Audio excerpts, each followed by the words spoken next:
Nama saya Inge Kusuma. Saat ini saya menjabat sebagai Country Head Tanoto Foundation Indonesia. Sebelumnya saya meniti karir di bidang healthcare di industri farmasi selama hampir 30 tahun di 2 perusahaan multinasional.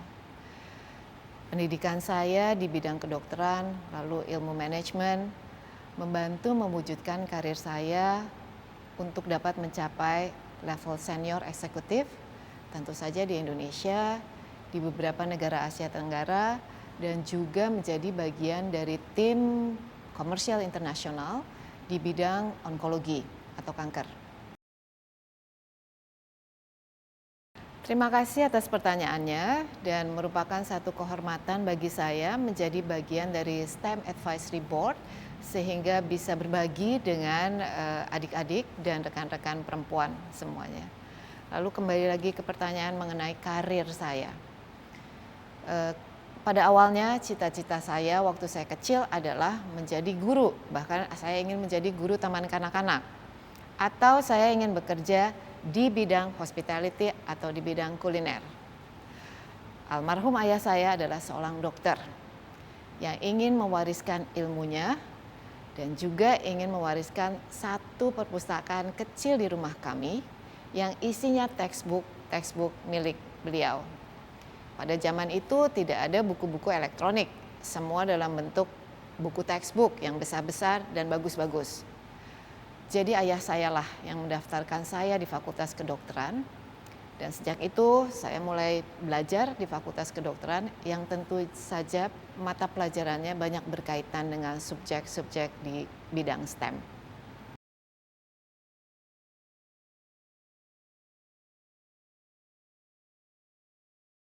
Saya percaya ya, terutama dalam pengalaman pribadi saya, di mana peran keluarga saya, terutama ayah saya, itu sangat penting dalam menentukan studi saya dan akhirnya karir saya. Saya juga merasa sangat bersyukur saya dibesarkan di keluarga yang tidak membeda-bedakan gender pada saat kami memilih studi atau berkarir. Jadi dari kecil saya terbiasa diajak oleh ayah saya untuk tugas jaga di rumah sakit atau menemani beliau berkunjung ke rumah-rumah pasien yang harus dikunjungi karena tidak bisa ke prakteknya atau ke rumah sakit. Saya melihat ada satu kampung kecil di dekat lokasi praktek ayah saya. Banyak sekali anak-anak laki-laki kecil yang dinamai sama dengan nama ayah saya. Itulah salah satu sumber inspirasi saya. Bahwa ayah saya yang seorang dokter bukan hanya mendiagnosa dan mengobati pasien, tapi memberikan dampak yang lebih besar, dampak sosial bagi pasien-pasiennya dan keluarganya juga. Jadi kembali ke pertanyaannya, untuk saya keluarga mempunyai peran sangat penting dalam menentukan karir dan juga pola pengasuhan keluarga yang tidak membeda-bedakan gender dalam pemilihan karir dan studi itu juga mendorong perempuan untuk belajar atau berkarir di bidang STEM.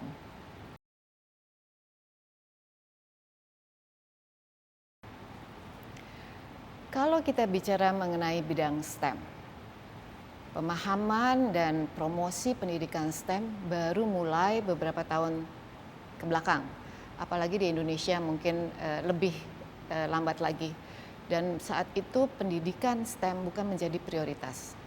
Sekarang kalau kita bicara mengenai sistem pendidikan di Indonesia, saya ingin mengambil contoh mengenai mata pelajaran matematika atau numerasi yang menjadi fondasi yang sangat penting untuk pendidikan di bidang STEM. Pada umumnya di banyak sekolah di Indonesia, pendidikan matematika hanya sebatas pada kemampuan berhitung, yang seharusnya jauh lebih luas dari itu.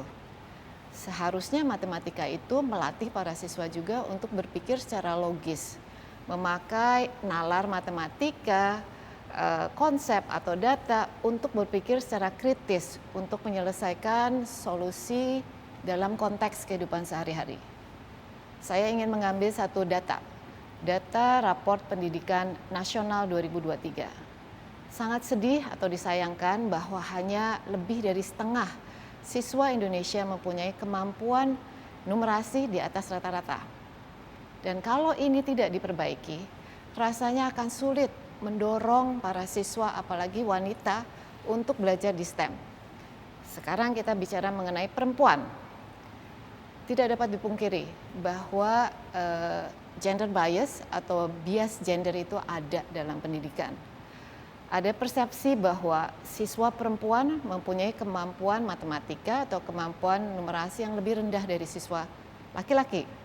Atau juga dikatakan siswa perempuan mempunyai pengetahuan problem solving, kemampuan problem solving yang juga lebih rendah dari laki-laki. Dan ini tidak sepenuhnya benar. Jadi sangat diperlukan adanya perbaikan secara sistematis dalam pendidikan di Indonesia.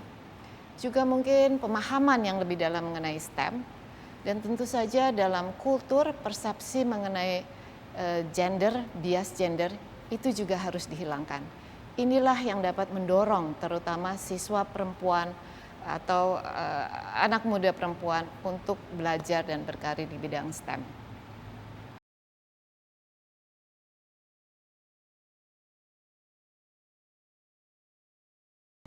Pertanyaannya bagus dan panjang.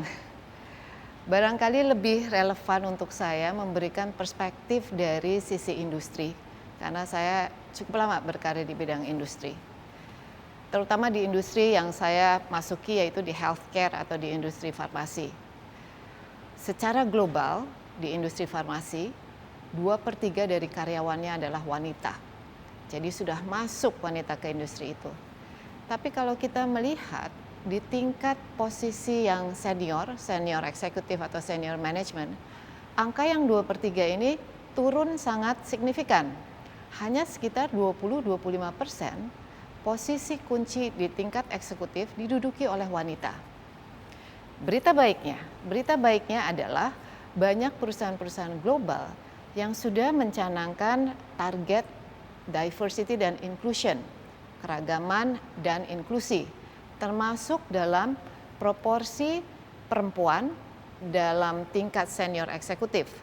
Perusahaan-perusahaan tersebut mentargetkan 30 bahkan 40% posisi senior harus diduduki oleh wanita. Jadi misalnya ada 2 orang yang sebanding, pria dan wanita, sangat mungkin bahwa yang perempuan diberikan prioritas. Hal lain mengenai perempuan merupakan satu kodrat dan juga pilihan bagi seorang perempuan untuk menjadi seorang ibu dan tetap berkarir. Kita bicara pada konteks Indonesia.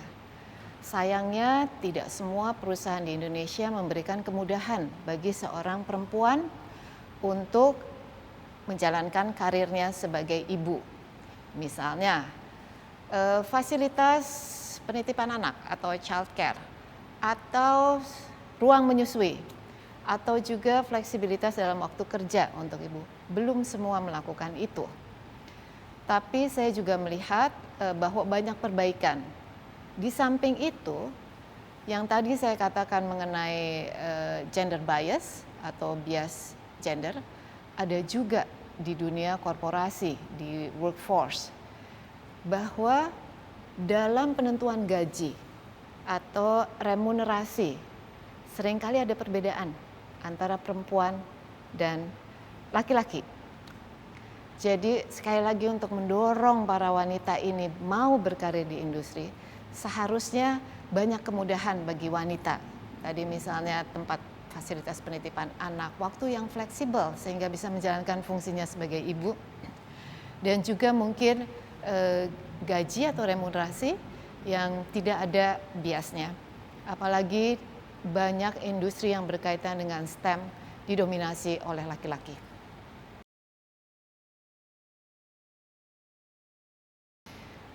Pertanyaan yang bagus. Sebetulnya tidak ada resep rahasia. Siapapun bisa melakukan yang sudah saya lewati dan saya pelajari. Banyak kesuksesan dan lebih banyak lagi kegagalan atau kekecewaan yang saya alami. Dan saya menjadi pribadi seperti saya saat ini karena saya belajar lebih banyak dari kegagalan saya untuk menjadi lebih baik dan berusaha tidak mengulangi kegagalan tersebut. Untuk saya ada 3 komponen penting untuk menjadi seorang pemimpin. Yang pertama adalah berpegang teguh pada nilai-nilai pribadi. Yang kedua adalah terus mengasah kompetensi kepemimpinan dan tentunya terus mengumpulkan pengalaman operasional dari sehari-hari. Saya bisa berbagi nilai-nilai pribadi yang saya pegang teguh. Ketangguhan, ketekunan, dan semangat. Mungkin resiliency, persistency, dan passion. Selain itu integritas sangat-sangat diperlukan. Dan yang lebih penting lagi adalah yang diajarkan oleh keluarga saya, stay humble. Menjadi seorang pemimpin untuk saya adalah seseorang yang bisa membuat visi dan membawa orang-orang di sekitar kita untuk bersama-sama mencapai tujuan itu. Dan juga menjadi panutan atau role model sehingga orang mau mengikuti kita dan kita memperlakukan orang seperti kita ingin diperlakukan. Yang lainnya adalah membuat keputusan-keputusan yang sulit, harus bisa menjadi seorang pemimpin, dan juga membuat sesuatu yang kompleks menjadi mudah. Dan yang paling penting yang selalu saya pegang adalah selalu mempunyai keinginan yang tulus untuk membangun hubungan atau interaksi dengan orang-orang di sekitar kita. Ada. Beliau adalah atasan saya pada saat saya mulai meniti karir di industri farmasi. Seorang general manager yang sangat peduli untuk mengembangkan karir seseorang. Kebetulan beliau bukan orang Indonesia, tapi yang sangat paham dengan kultur Indonesia. Dan juga beliau melihat ternyata banyak perempuan, juga laki-laki banyak, tapi beliau melihat banyak perempuan di industri farmasi atau healthcare, life science di Indonesia yang mempunyai kompetensi dan talenta yang mungkin tidak kalah dengan koleganya yang laki-laki atau mungkin tidak kalah dengan bangsa lain. Beliaulah yang mendorong saya dan membimbing saya untuk keluar dari comfort zone saya. Lama saya berkarir di Indonesia, beliau yang mengatakan harus lihat di dunia luar sana dan mendorong saya berkarir di luar Indonesia. Beliau sebagai mentor, seperti mentor yang lain, adalah orang yang selalu membagi ilmunya. Juga membimbing saya pada saat saya mengalami tantangan. Dan juga seringkali memberi feedback atau input yang tidak selalu mengenakan buat saya, kadang-kadang keras, tapi itu adalah benar dan itu yang membuat saya selalu lebih baik. Dan tentunya mengarahkan karir saya. Dan selama bertahun-tahun sebagai mentor akhirnya hubungan kerja kami sangat dekat dan menjadi sahabat. Sampai saat ini beliau adalah sahabat keluarga kami. Bahkan persahabatan ini sudah diturunkan ke anak-anak kami. Jadi anak-anak kami dimanapun mereka berada akan saling berkunjung. Satu yang saya belajar dari seorang mentor, dan saya pun melakukan itu karena saya juga ada beberapa mentee mentoring. Seorang mentor harus bisa melihat kemampuan seseorang untuk bisa mencapai yang lebih, yang jauh, yang biasanya kita sendiri tidak bisa melihat.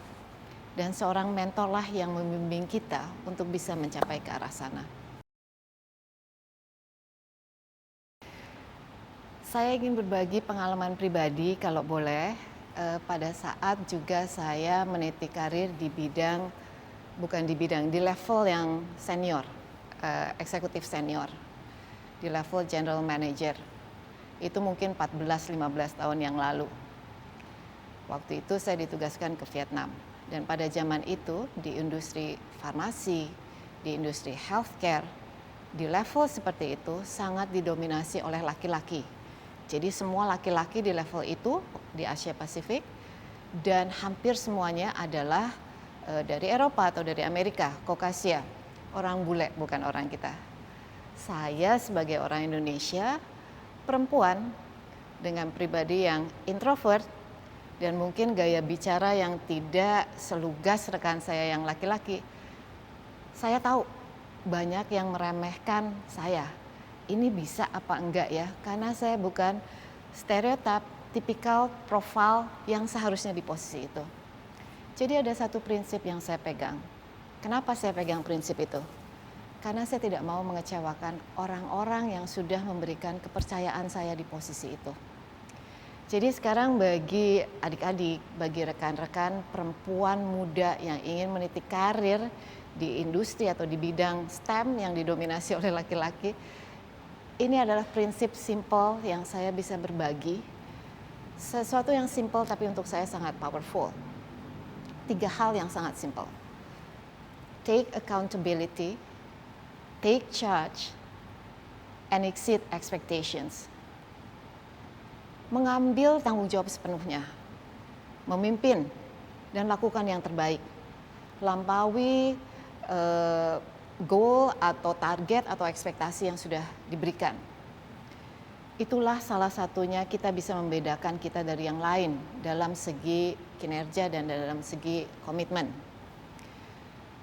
Dan saya selalu percaya ada satu pepatah, katanya begini, it doesn't matter where you start, what matters is where you finish.